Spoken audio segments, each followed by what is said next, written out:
Morning students, competition गुरु की online coaching classes में आप सबका स्वागत है। आज हम लोग डिस्कस करने वाले हैं सीटेट पेपर 2 जो 31 जनवरी 2021 को हुआ था।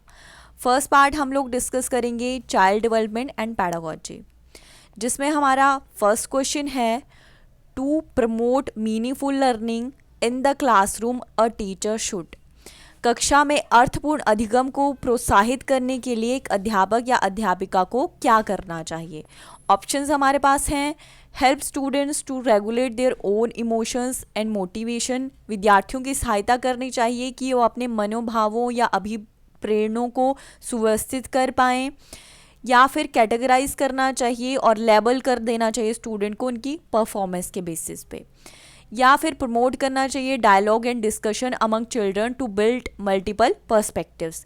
विद्यार्थियों में जो संवाद है या परिचर्चा है उसको प्रोत्साहित करना चाहिए। या लास्ट ऑप्शन है हमारे पास इग्नोर करना चाहिए डाइवर्सिटी इन द क्लासरूम। जो कक्षा में विविधता पाई जाती है उसको इग्नोर करना चाहिए और कोई स्टैंडर्ड मेथड ऑफ इंस्ट्रक्शन को हमें फॉलो करना चाहिए।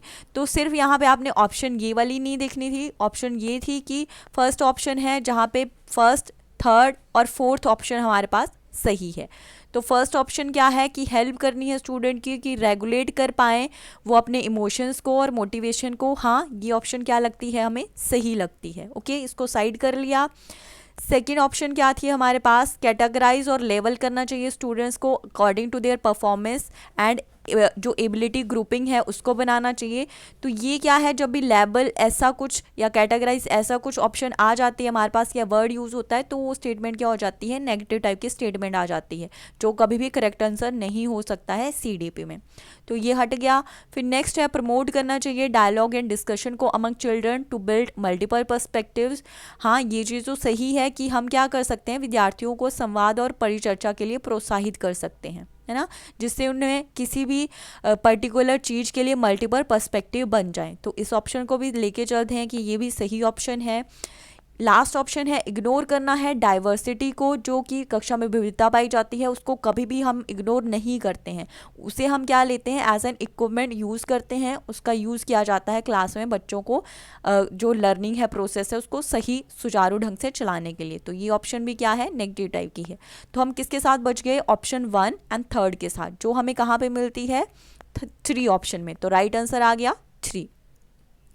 नेक्स्ट हमारे पास क्वेश्चन है Which of the following is not an effective strategy to address learners from disadvantaged and deprived backgrounds?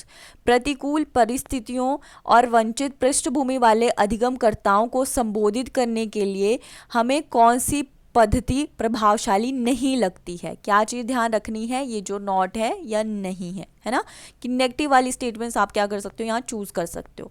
तो फर्स्ट है motivate the students to set moderately challenging goals and provide appropriate instructional supports. विद्यार्थी को संतुलित चुनौतीपूर्ण लक्ष्यों के लिए अभिप्रेरित करना और उपयुक्त शिक्षण सहायता उपलब्ध कराना। हाँ, ये नहीं हो सकता, ये सही हो सकता है। फिर आगे है form collaborative groups to work on abilities and encourage students to support each other।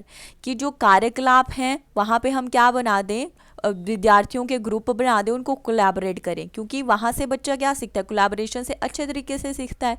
But यहाँ नॉट वाला पूछा है तो ये भी नहीं हो सकता। थर्ड हमारे पास है talk to the learners to understand their needs and challenges faced by them. हाँ, ये तो बहुत अच्छी चीज़ है कि हम क्या करें, बच्चों के साथ टॉक करें, उनकी जो नीड्स हैं उसको समझें। तो ये भी क्या है, बाहर हो जाता है हमारे आंसर से। तो लास्ट हमारे पास क्या बच जाता है, asking the learners to enrol for tuitions outside of school so that the teacher does not have to pay much attention to them.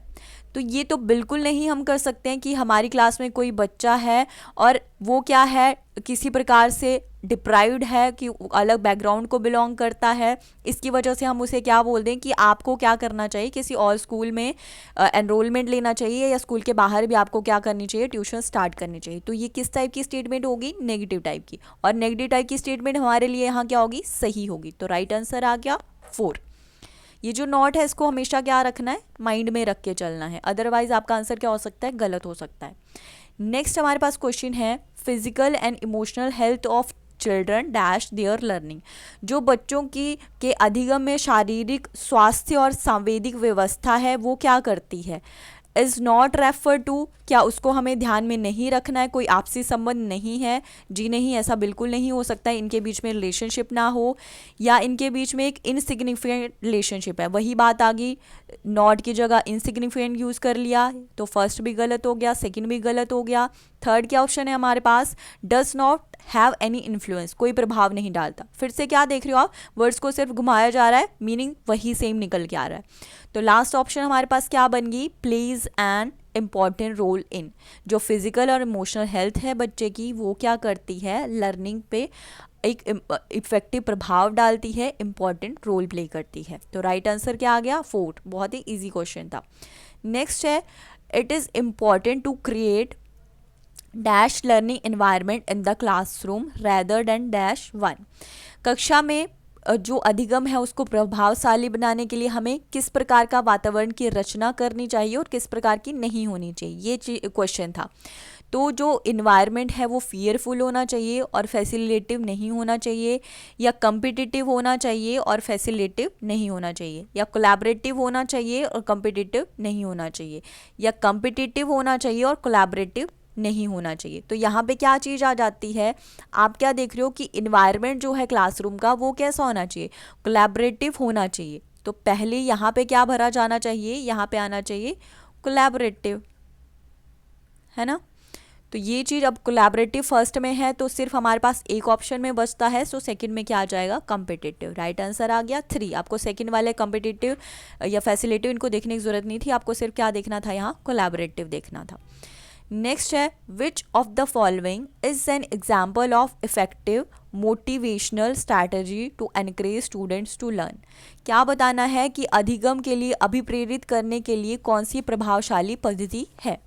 Option क्या है, फर्स्ट आ जाती है giving task that are very easy, बहुत ही easy task दिए जाएं, creating a lot of opportunities for competition, जो कंपटीशन है उसके लिए बहुत सारी अपॉर्चुनिटीज़ प्रोवाइड की जाएं, या providing scaffolding specially when students learn a new skill, या जब बच्चे कुछ नई चीज़ सीखते हैं, नया कौशल सीखते हैं तो उन्हें क्या दिया जाए, थोड़ी मदद दी जाए। स्कैफोल्डिंग को क्या बोला जाता है, हेल्प या मदद बोला जाता है। फोर्थ है, emphasize on competition of work rather than learning, या हम एज ए टीचर हम क्या करें, कंपटीशन को ज़्यादा बढ़ावा दें एज कंपैरिजन टू लर्निंग। तो यहाँ पे राइट आंसर क्या आ जाता है, थर्ड, कि हमें क्या करना है, स्कैफोल्ड करना है बच्चे को, क्योंकि टीचर का क्या काम होता है, टीचर का काम है कि वो एज ए फैसिलिटेटर काम करे, एज ए गाइड काम करे, और राइट आंसर उसके अकॉर्डिंग हमारे पास आ जाएगा 3। नेक्स्ट हमारे पास है, which of the following statements about children thinking is not correct. बच्चों की जो थिंकिंग है उसके लिए कौन सी ऑप्शन जो सही नहीं है ना। तो children actively think about various phenomena around them and have an urge to explore. Right, ये तो सही चीज़ है, तो यहाँ पे नॉट पूछा है तो गलत ऑप्शन हो जाएगी, जीन पे आ जाएगी अकॉर्डिंग, ये सही चीज़ है। नेक्स्ट है, children are born with curiosity to learn about the world around them, ये भी क्या है, सही है, तो यहाँ पे गलत हो जाएगा। Children construct their own theories about various phenomena around them, natural चीज़ है, ऐसा ही होता है, तो ये भी गलत हो गया। तो लास्ट क्या बच गया हम किसके साथ, children can not think of concepts of their own and the primary role of teacher is to provide information. नहीं, ये कैसी है, नेगेटिव टाइप की है, तो यहाँ पे राइट आंसर आ जाएगा 4। नेक्स्ट है, लर्निंग कैसी प्रोसेस है, सिंपल एंड इंडिविजुअल प्रोसेस है, कॉम्प्लेक्स है या पैसिव है, कॉम्प्लेक्स या एक्टिव है, या फिर सिंपल एंड लीनियर है। तो लर्निंग में क्या होना चाहिए, कॉम्प्लेक्स भी है और साथ में एक्टिव भी है। जब आप कुछ सीखते हो तो सीखने में आपको कुछ चीज़ें कठिन भी लगती हैं, जटिल भी लगती हैं, और आप सीखते टाइम क्या होते हो, सक्रिय होते हो, एक्टिव भी होते हो। तो राइट आंसर आ गया 3। नेक्स्ट है, a teacher should dash the social, culture, religious and linguistic diversity in her classroom to facilitate meaningful learning। Teacher को क्या करना चाहिए, ये जो डाइवर्सिटी पाई जाती है हर एक कक्षा में, इसे अंडरस्टैंड करना चाहिए, या इसे नेग्लेक्ट कर देना चाहिए, या इसे टाल देना चाहिए, या टोटली इग्नोर कर देना चाहिए। तो क्या करना चाहिए टीचर को, एक अच्छा टीचर क्या करता है, ये जो डाइवर्सिटी है, ये जो विविधता पाई जाती है किसी भी कारण से, सोशल, कल्चर, रिलीजियस, लिंग्विस्टिक, इसको क्या करना चाहिए, इसको अंडरस्टैंड, इसको समझने का ट्राई करना चाहिए। नेक्स्ट हमारे पास क्वेश्चन है, in a dash classroom teacher adapt their pedagogy and vary assessment to cater to individual students. एक कक्षा में जो अध्यापिका है वो शिक्षा शास्त्र व आकलन की विधियों को विद्यार्थियों की व्यक्तिगत जरूरतों के अनुसार परिवर्तित करती है। तो यहाँ पे क्या कर सकती है, कैसे क्लासरूम में एक अध्यापिका इस चीज़ को करेगी। जो क्लासरूम कैसा हो, टेक्स्ट बुक सेंटर हो, मतलब टेक्स्ट बुक पे ज़्यादा ध्यान दिया जाता होगा, बच्चों पे नहीं, या बिहेवियरिस्टिक क्लास में व्यवहारवादी है, या टीचर सेंट्रिक है, या प्रोग्रेसिव है। तो ये चीज़ कहाँ पे की जाती है, एक प्रोग्रेसिव क्लासरूम में ये चीज़ की जाती है, प्रगतिशील कक्षा में। जो हमने किस क्लास में डिस्कस किया था, जब हमने प्रोग्रेसिव एजुकेशन पढ़ी थी। 4th is the right answer. Next है चिल्ड्रन फेलियर्स इन स्कूल। जो बच्चों का विद्यालय में असफल होना है, किस चीज़ को प्रूव करता है, दिल children have genetic birth defect and hence should be pulled out from school, कि ये क्या है, अनुवांशिक पैदाइश में कमी है बच्चों की, तो इसलिए बच्चों को स्कूल से निकाल देना चाहिए, बिल्कुल गलत चीज़ है। नेक्स्ट है signifies that parents have not been able to support their children to learn. नहीं, हम ऐसा नहीं बोल सकते बच्चों को या पेरेंट्स को। नेक्स्ट है suggest that children from deprived backgrounds are not capable of learning. ये भी बिल्कुल गलत चीज़ आ गई। तो लास्ट के ऑप्शन बच गई हमारे पास, लास्ट ऑप्शन बचती है indicate the school has not been able to cater to the needs and interest of their children, है ना। किस चीज़ को इंडिकेट करता है, कि विद्यालय में ही किसी प्रकार की कमी है, कि बच्चों की जो आवश्यकताएं और रुचियां हैं उनको पूरा करने में समर्थ नहीं है। क्योंकि जब भी हम चाइल्ड सेंटर एजुकेशन की बात करते हैं तो बच्चा गलत नहीं हो सकता है, टीचर जो है या स्कूल जो है प्रिंसिपल वो गलत हो सकते हैं। तो राइट आंसर है 4। नेक्स्ट है by working in groups teacher and helping each other children. समूह में एक दूसरे को पढ़ाने और सहायता करने से क्या चीज़ होती है। तो क्या चीज़ होगी इसमें, ऑप्शन है गेट डिस्ट्रैक्टेड है, हंस it is not effective pedagogical strategy. क्या इससे बच्चे क्या हो जाते हैं, डिस्ट्रैक्ट हो जाते हैं इस चीज़ से। अगर बच्चों को क्या कराया जाए, एक ग्रुप में या एक दूसरे की हेल्प लेके क्या कराया जाए, टीचिंग लर्निंग प्रोसेस की जाए। या नेक्स्ट हमारे पास है develop competitive tendencies that hinder learning. या इससे ये तो बात ठीक है कि कम्पिटिटिव टेंडेंसी आती होगी, बट ये लर्निंग को हिंडर नहीं करती है, तो ये भी गलत हो गया, ये भी गलत हो गया। नेक्स्ट है are able to reflect on their own thought process and shift to a higher level of cognitive. ठीक है, इसको साइड में रख के चलते हैं, ये ठीक हो सकता है। नेक्स्ट है can develop misconception which interferes with their learning. नहीं, ये भ्रांतियां उत्पन्न नहीं करती है, तो राइट आंसर क्या आ गया, 3 आ गया। नेक्स्ट क्वेश्चन है स्कूल कैसे डैश सोशलाइजेशन ऑफ चिल्ड्रन। बच्चों में समाजीकरण में विद्यालय क्या है, प्राइमरी एजेंसी है, सेकेंडरी एजेंसी है, does not play any role या प्ले वेरी लिटिल रोल। तो क्या बताया था, स्कूल क्या है, स्कूल कैसी एजेंसी आ जाती है, सेकेंडरी, और जो फैमिली है वो कैसी एजेंसी आ जाती है, प्राइमरी। नेक्स्ट है which of the following theorist propose that children thinking is qualitatively different from that of adults. किस मनोवैज्ञानिक ने इस चीज़ को प्रस्तावित किया था कि बच्चों का जो सोचने का तरीका है वो बड़ों से क्या है, अलग होता है। क्या गार्डनर ने इस चीज़ को बोला था, गार्डनर ने कौन सी थ्योरी दी थी, मल्टीपल इंटेलिजेंस थ्योरी। या कोहलबर्ग ने दी थी, कोहलबर्ग ने कौन सी थ्योरी दी थी, मोलर डेवलपमेंट थ्योरी। या जीन पियाजे ने, जीन पियाजे की थ्योरी का नाम क्या है, कोग्निटिव डेवलपमेंट थ्योरी। या लाइवबर्गर्स ने ये चीज़ बोली थी।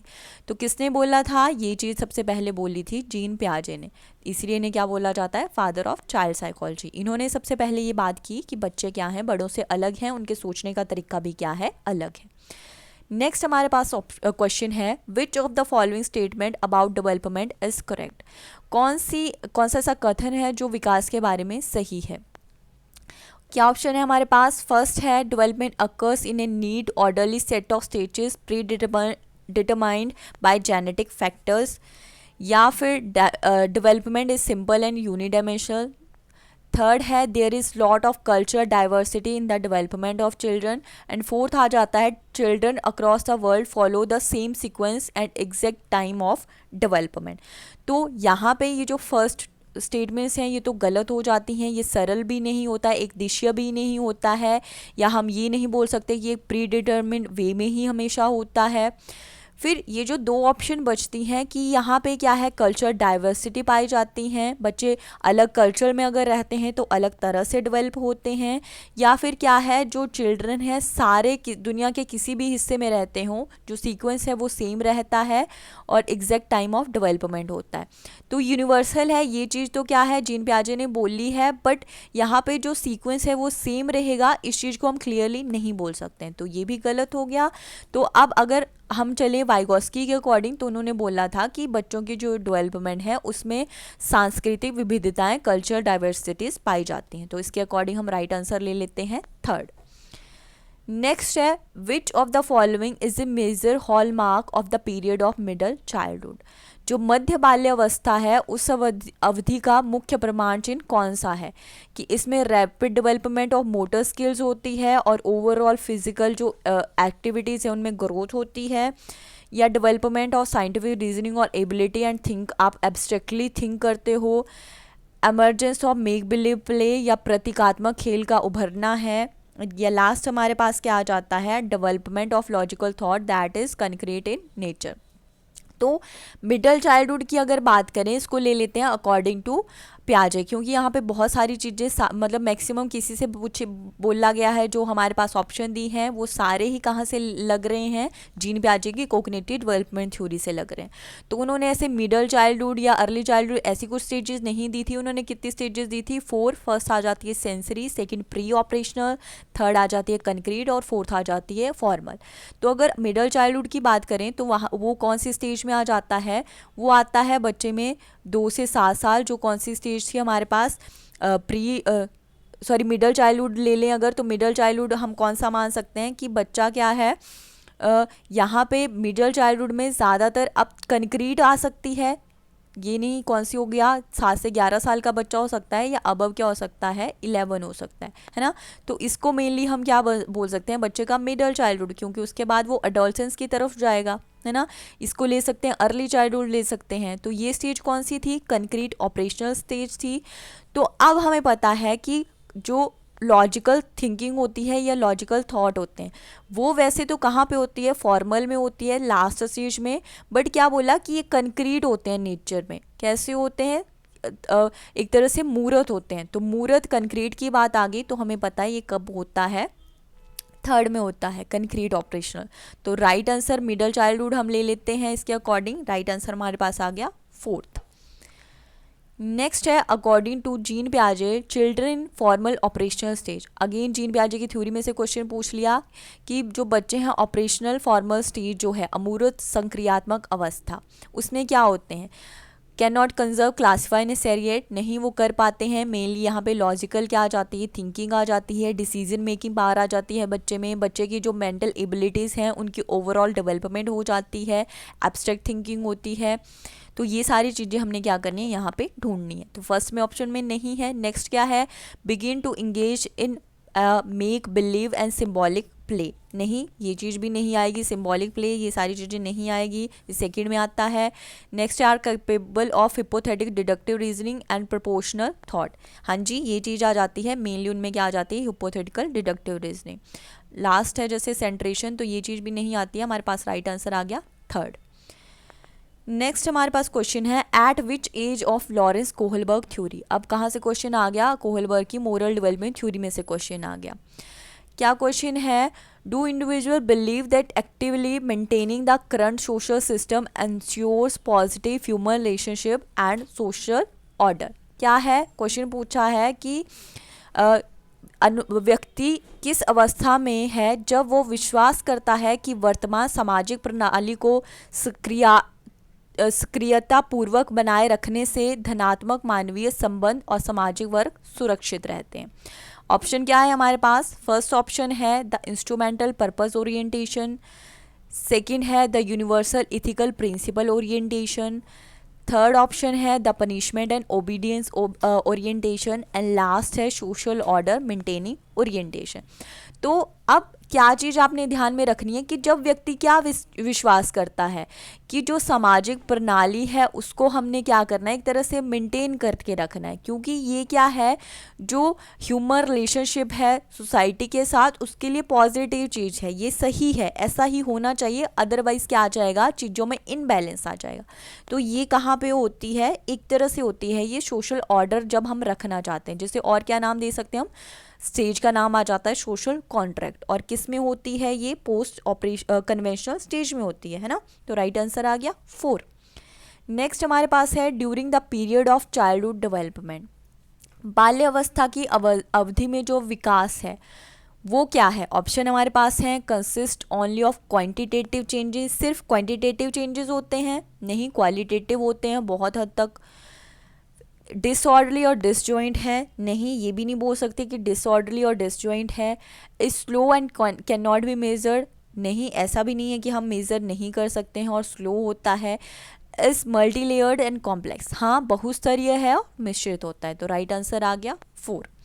नेक्स्ट है जोन ऑफ प्रॉक्सिमल डेवलपमेंट। अब ये जो जोन ऑफ प्रॉक्सिमल डेवलपमेंट है या निकटतम विकास का क्षेत्र है, ये किसने बोला था, लेव वाइगोत्स्की की थ्योरी में हमने उनके कंपोनेंट में पढ़ा था, सोशियो कल्चरल थ्योरी थी। ये चीज़ क्या आ जाती है, तो क्या चीज़ थी ये कि जब हम क्या करते हैं कि बच्चा किसी की हेल्प से कुछ चीज़ सीख लेता है, पर्टिकुलर किसी जोन तक जा सकता है, मतलब एक चीज़ आती है जहाँ तक बच्चा खुद से चीज़ों को सीख लेता है, फिर उसके बाहर का वो क्षेत्र जहाँ वो किसी की हेल्प से कुछ कर सकता है, किसी कार्य को करने के योग्य है, उसे हम नाम दे देते थे इस सारे जोन को जोन ऑफ प्रॉक्सिमल डेवलपमेंट। तो ये क्या होता है, ऑप्शन में अगर देखें, the process where two individual who begin with different understanding arrive at a shared understanding, ठीक है, ऐसा नहीं है।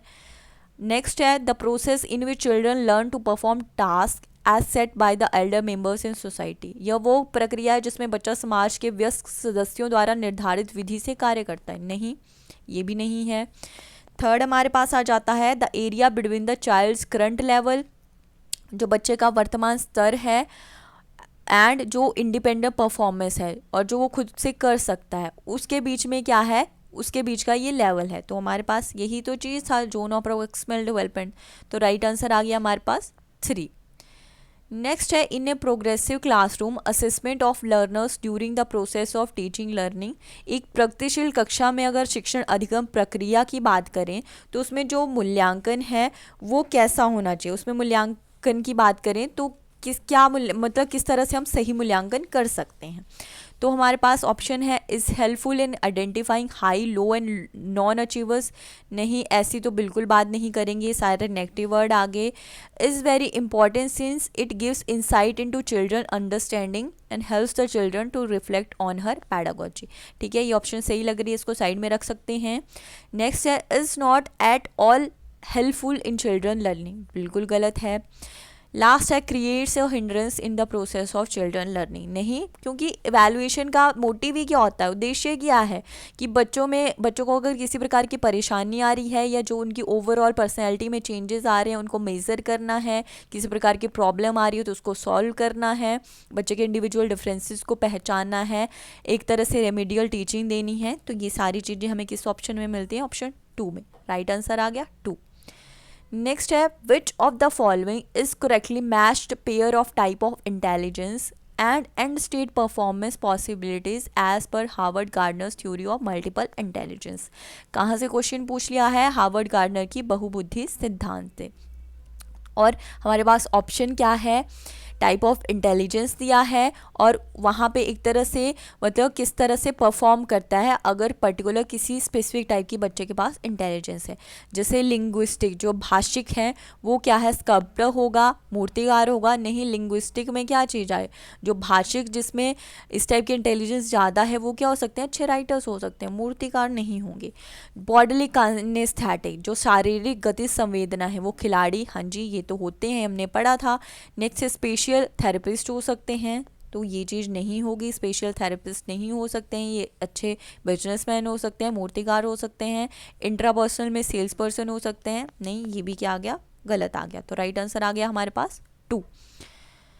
नेक्स्ट है अकॉर्डिंग टू लेव वाइगोस्की। अब कहाँ से क्वेश्चन पूछ लिया है? लेव वाइगोस्की की सोशियो कल्चर थ्योरी से।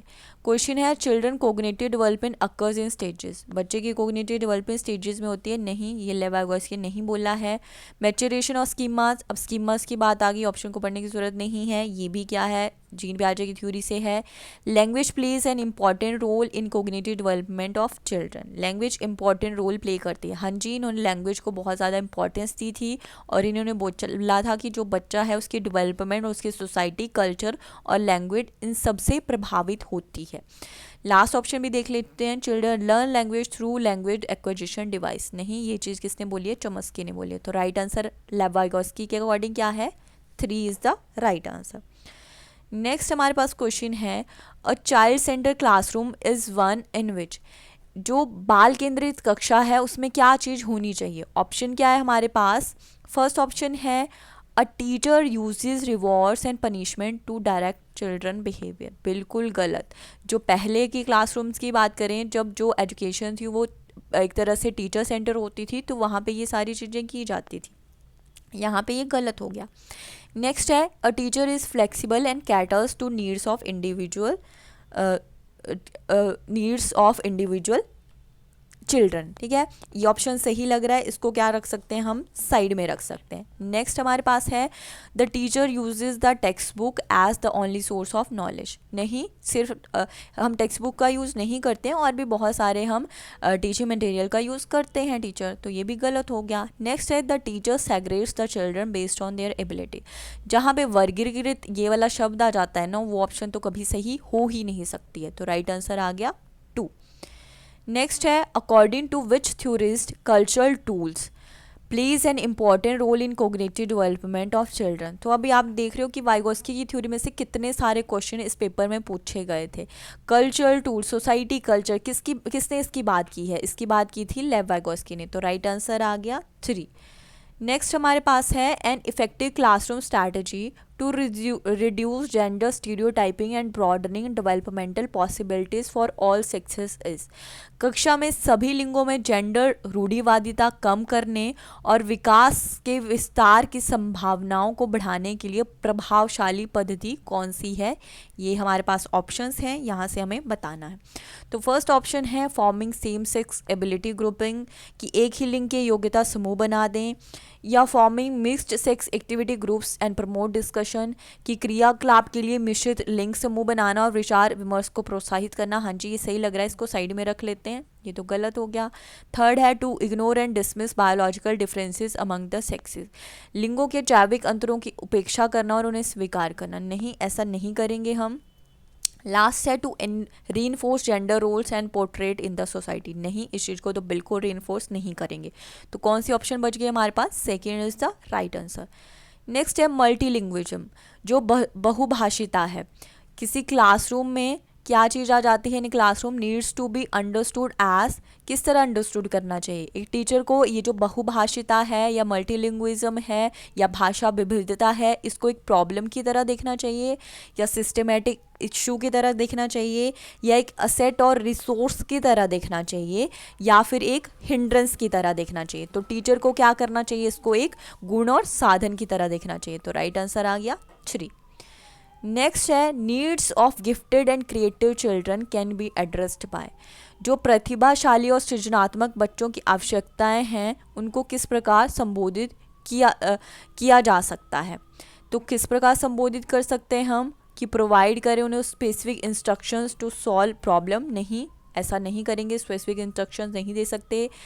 एडमिनिस्ट्रेटिंग मेमोरी बेस्ड टेस्ट, या रटने पर आधारित परीक्षा लेकर। नहीं, ये तो बिल्कुल कैसा नेगेटिव आंसर आ गया। नेक्स्ट है giving challenging task and activities to prevent boredom, क्या करें? चुनौतीपूर्ण कार्य और निरस्ता को दूर करने के ऐसे कुछ क्रियाकलाप दें। या giving question that required convergent thinking. Convergent thinking कैसी होती है? मतलब एक तरह हम जैसा हर कोई सोचता है वैसा ही सोच रहे हैं। तो जो क्रिएटिव बच्चे हैं वो कैसे थिंकर होते हैं? डाइवर्जेंट थिंकर होते हैं। तो ये ऑप्शन भी गलत है, ये भी गलत लग रहा है, ये भी। तो उसके हिसाब से हमारे पास जो यहाँ पे बेटर ऑप्शन है चारों में, वो बच जाती है थर्ड, कि चैलेंजिंग टास्क दें जिससे क्या हो, उनकी जो बोर्डम है वो दूर हो सके, है ना। क्योंकि नॉर्मल क्लास में अगर आप क्या करते हो, एक एवरेज बच्चे के अकॉर्डिंग ही सबको पढ़ा रहे हो, तो उससे क्या है, जो एक क्रिएटिव बच्चा है या स्पेशल नीड्स वाला बच्चा है उसको चीज़ें समझ नहीं आएंगी। तो ऐसा नहीं करना है, हमने क्या रखना है, थोड़ा इन्वायरमेंट को चैलेंजिंग रखना है। इसलिए राइट आंसर आ गया 3। नेक्स्ट है children with dyslexia can be identified by. जो पठन वैफल्य बच्चों की पहचान है वो किस प्रकार से करनी चाहिए। डिसलेक्सिया क्या है, डिसलेक्सिया एक तरह से रीडिंग डिसेबिलिटी है। तो यहाँ पे हमने क्या ढूंढना है, analyse their reading and writing disability. First ही ऑप्शन हमें मिल गई, बट स्टिल हम नेक्स्ट ऑप्शंस पढ़ लेते हैं। Assessing their ability to solve complex higher order problem, no. Finding out their social and culture context, नहीं भाई, क्यों, उसके सामाजिक और सांस्कृतिक संदर्भ को जानना है हमें। नेक्स्ट है अ थॉरो फिजिकल हेल्थ चेकअप, नहीं, पूर्ण शारीरिक स्वास्थ्य परीक्षण करके भी कुछ नहीं होगा, क्योंकि ये कैसी एक तरह का रीडिंग डिसऑर्डर है या राइटिंग स्किल डिसऑर्डर है। तो राइट आंसर आ गया 1। नेक्स्ट है हमारे पास which of the following is not a suitable learning material for students who are partially sighted. क्या है, आंशिक दृष्टि वाले विद्यार्थियों के लिए निम्नलिखित में से कौन सी अधिगम सामग्री उपयुक्त नहीं है। फर्स्ट है, आ जाता है हमारे पास talking books, felt bulletin boards. Next है small print worksheets, large print books, या फोर्थ है 3 डायमेंशनल मैप्स एंड चार्ट्स। अब क्या है, यहाँ पे क्या पूछा है कि पार्शियली साइटेड मतलब कुछ ऐसे बच्चे हैं जिनको देखने में थोड़ी बहुत किसी प्रकार की परेशानी है ना, तो उनके लिए कौन सा मटेरियल, लर्निंग मटेरियल सुटेबल नहीं है। तो ऑब्वियसली उनको क्या करना है, चीज़ें हमने बुलेटिन मतलब बड़ी मोटे मोटे अक्षरों में लिखी हो, या कैसी हो, 3 डायमेंशनल मैप्स या चार्ट्स वगैरह बनाए हो, या ऐसी बुक्स हो, टॉकिंग बुक्स हो, बोलने वाली चीज़ें हो, ये सारी चीज़ें होनी चाहिए। सिर्फ क्या चीज़ नहीं होनी चाहिए, स्मॉल प्रिंट वर्कशीट्स नहीं होनी चाहिए। ओके, फिर नेक्स्ट हमारे पास क्वेश्चन आ जाता है the underlying belief behind inclusive education is. जो समावेशी कक्षा के पीछे अंतर्हित विचार है वो क्या आ जाता है, तो वो क्या आ जाएगा, यहाँ पे आपको क्या करना है। फर्स्ट ऑप्शन हमारे पास आ जाता है इंक्लूसिव क्लास एजुकेशन क्या होती है, जहाँ पे हर एक सेम एज का जो बच्चा है उसको क्या करते हैं, एक ही स्कूल में एक ही क्लासरूम में हम शिक्षा देते हैं, है ना, ये चीज़ है। तो ऑप्शन क्या है, provisioning of special education institute for children with different handicaps, अलग अलग अक्षमताओं वाले बच्चों को के लिए विशिष्ट शैक्षिक संस्थानों का प्रदान करना है। नहीं, यहाँ अलग करने की बात नहीं, हम क्या कर रहे हैं, हम कैसी बात कर रहे हैं, उनको एक साथ लाने की बात करें, है ना, तो ये तो गलत हो गया। नेक्स्ट है the philosophy that all children have a right to get equal education in regular school. दार्शनिकता की सभी बच्चों को नियमित विद्यालय में समान शिक्षा पाने का अधिकार है। हाँ जी, ये तो सही ऑप्शन लग रहा है, इसको साइड में रख के चलते हैं।